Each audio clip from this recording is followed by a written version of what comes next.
Welcome to the Deep Dive.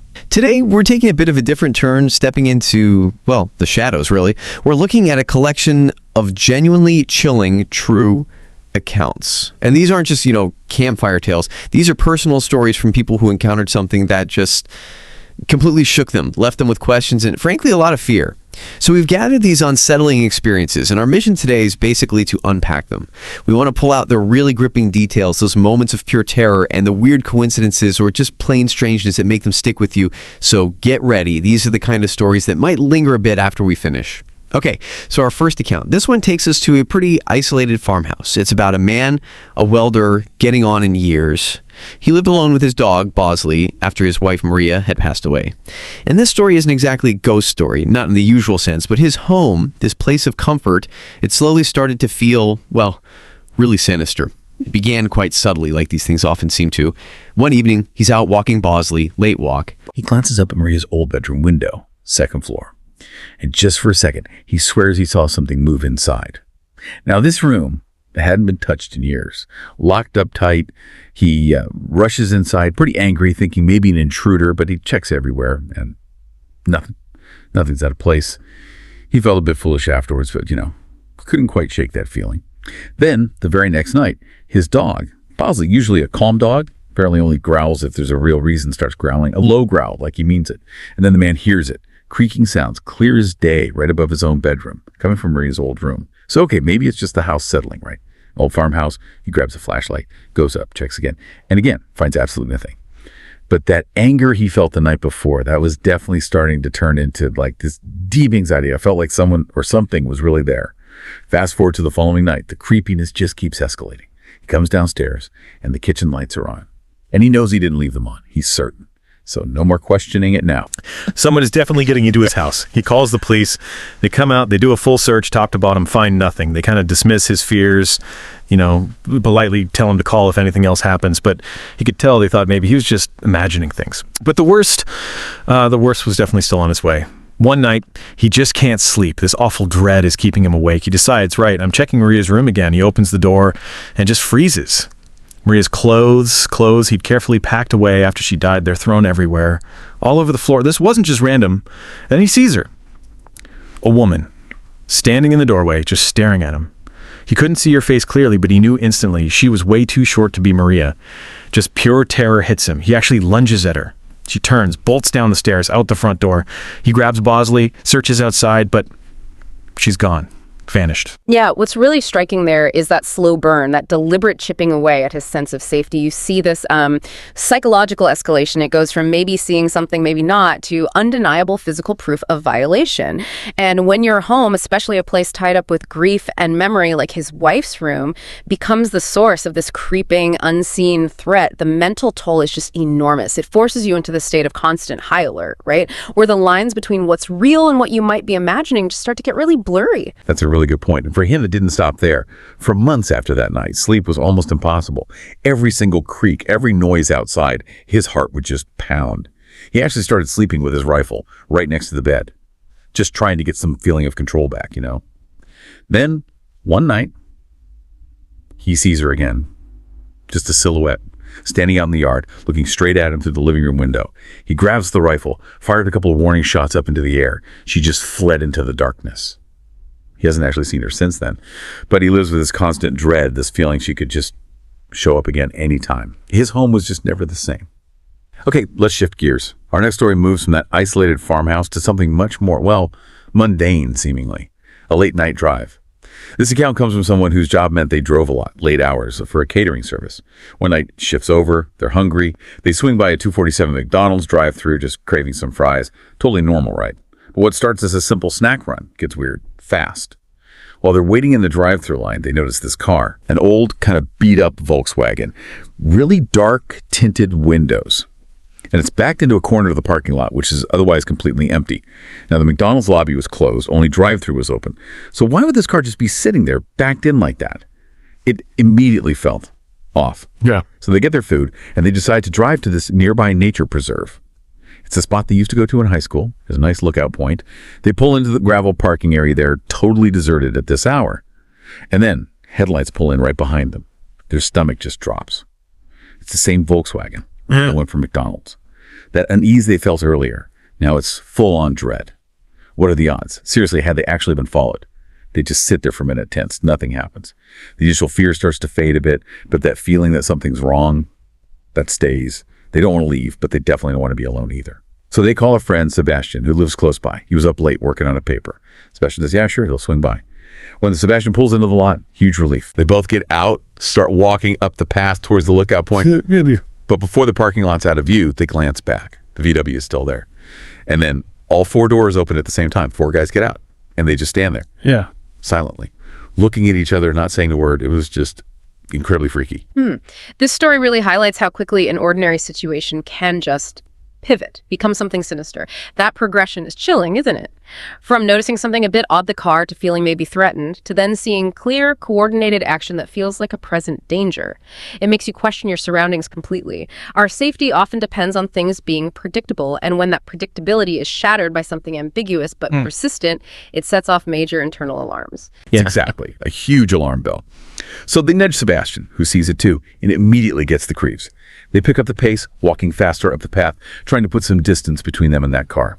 Sebastian, maybe trying to rationalize it, says something like, they're probably just going to smoke or something. Let's start.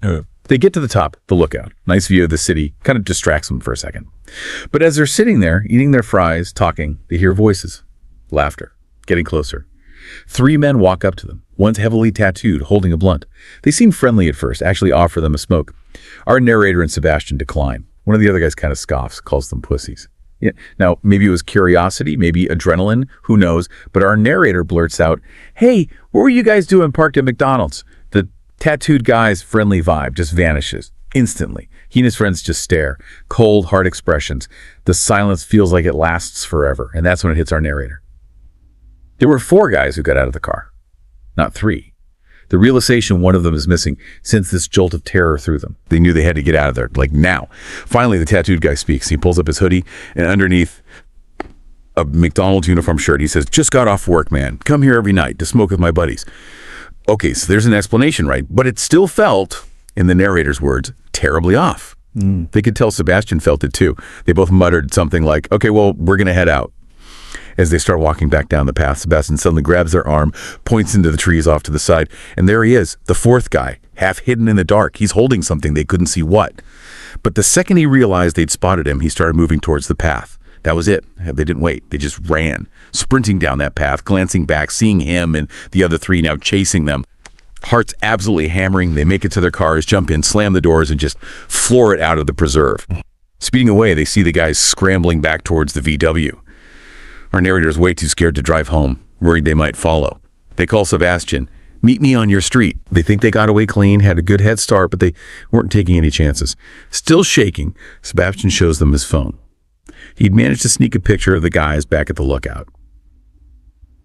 So the next day, after calming down a bit, our narrator convinces Sebastian they have to go back to that McDonald's, report the guy in the uniform. They go in, show the picture to a young employee working the counter. The employee's eyes just go wide with horror, and he tells them this absolutely terrifying truth.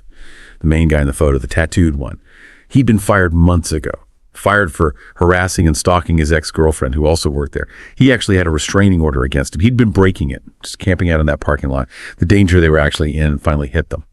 Full force. Wow. That just sends chills down your spine. It's such a stark example of intuition being a critical warning system, isn't it? Long before they had the facts. That initial odd sight, the unease when the car reappeared, that gut feeling that something was terribly off, those were all subconscious alarms. Our brains are wired for this stuff, pattern recognition, spotting anomalies. They often pick up on subtle threat cues way before our conscious mind can even articulate why we feel scared. It's a powerful reminder, really, to listen to that inner voice. Definitely listen to that inner voice. Okay, one last story for today. This one takes us to Ardmore, Pennsylvania. Our storyteller grew up there, quiet town. And like a lot of teenagers, right, they and their friends looked for excitement exploring abandoned places, their go-to spot. This really creepy abandoned church on Elmwood Avenue in Narberth, 198 Elmwood Ave. They'd been a couple of times before. Always unsettling, but hey, it was their secret spot for some late-night thrills. So one cool fall evening, the group gets together, 6 of them. Luna, Gina, Johnny, Max, Allie, and our narrator. They head to the church. There's this big, 8-foot chain link fence around it, but they knew how to climb it. Main doors are all boarded up, so they always use this one side window to get in. Inside the main floor, the first floor was just gone, basically dirt. And in the middle, this big hole with concrete stairs leading down to the basement. That's where they always ended up exploring. 3 rooms down there, but only one actually had a door still on it. So down there, messing around, laughing, maybe having a drink, typical teenage stuff. When suddenly, out of nowhere, a door slammed. And it wasn't just a little click, it was loud. Echoed like crazy in that empty space. Everyone just froze. Total silence. They're all staring at each other, wide-eyed. First thought, did one of us do that by accident? But no one was even near that particular door. Almost immediately, Luna, Gina, and Johnny just bolted. No hesitation. Scrambled up the stairs, out the window, gone. Leaving our narrator, Max, and Allie standing there alone in the dark, quiet basement. Yeah, that moment is really interesting from a human behavior perspective, right? The group splits. Some react with that immediate flight response, pure primal fear taking over, get out now. But others, maybe it's curiosity, maybe bravado, maybe just wanting to understand what just happened, they stay. They choose to investigate. That very human drive to find answers, even when facing something potentially dangerous, often leads to, well, sometimes discovering things you wish you hadn't. Like in this case. Yeah, exactly. Wish they hadn't. So after a few minutes of just standing there, hearts pounding, the 3 who stayed our narrator, Max and Allie, they edged toward the door that slammed. They push it open. It leads into this small, dark room. First thing they notice is an old dresser. And the mirror on top, it's cracked. But worse than that, smeared across the cracked glass, red, sticky stains. At first, our narrator thought maybe it was old paint or something, but as they got closer, nope, it wasn't dry. It was still tacky, had a sheen to it. Whatever it was recent. Very recent. The hairs on the back of their neck just stood up. Someone or something had been in that room not long ago at all. Then, sitting on the dresser, they see this old black and white photo. It's a woman in a wedding dress, smiling. But there was just something about it. Gave them a really bad feeling. Unsettling. As they're backing away slowly, instinctively, they hear another noise. Coming from the main basement room they just left. That was it. Game over. Max and Allie were done, and our narrator absolutely agreed. They grabbed their stuff and just ran. Scrambled up the stairs, out the window, back over the fence as fast as they possibly could. Hit the pavement outside, totally silent, just catching their breath. But after climbing the fence, our narrator looks back at the church one last time, and they swear. They swear they saw the silhouette of a person standing in that open side window they'd just come out of. To this day, they hope, they pray, it was just their mind playing tricks in the dark. But they'll never be sure. Needless to say, they never went back to that church together again. Years later, the narrator found out the whole building had been completely demolished. They still have no idea what they really encountered that night, but they're incredibly glad their friends were there, that they weren't alone in witnessing whatever it was. So these 3 stories, the farmhouse, the McDonald's encounter, the abandoned church, they're all different, but they have this common thread, don't they? This really chilling realization that the world we think we know can hold these dark secrets, and that sometimes that line between just normal everyday life and something truly terrifying is, well, paper thin. Absolutely. And they leave you with this lingering sense of unease, this question that hangs in the air. What do we do when our rational mind just can't explain what our senses are screaming at us when something feels deeply wrong, even if you can't logically pin down why? These accounts sort of force us to confront how fragile our sense of security can be when the unexplainable or the deeply menacing finds its way into the corners of our ordinary lives. Yeah, exactly. So what stands out to you after hearing these? It definitely makes you think. We hope this deep dive into these unsettling true accounts sparks some curiosity, maybe even a little bit of that healthy fear. If you want more stories like this, more spine-tingling true accounts, please do like this deep dive. Share it with anyone else who likes this kind of thing. And definitely subscribe to the Horror Docs channel. We'll have more unsettling content coming your way. Thank you so much for joining us on this journey into the truly bizarre. Until next time, stay curious and stay safe out there.